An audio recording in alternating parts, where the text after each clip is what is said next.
Hello, Yuxin Penrose, last edge. How to solve? If you know the Pyraminx, you may know this algorithm to flip these two edges. Left down, left up, right up, and turn the tip right up and back in, and it's solved. You always flip two of these edges. It's not possible to flip only one of these edges.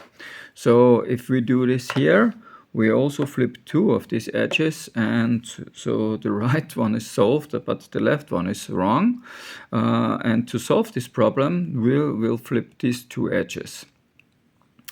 And we'll do the algorithm. You hold it like this, and left down, left up, right up, tip counterclockwise and right up, tip clockwise and right down, and you're done.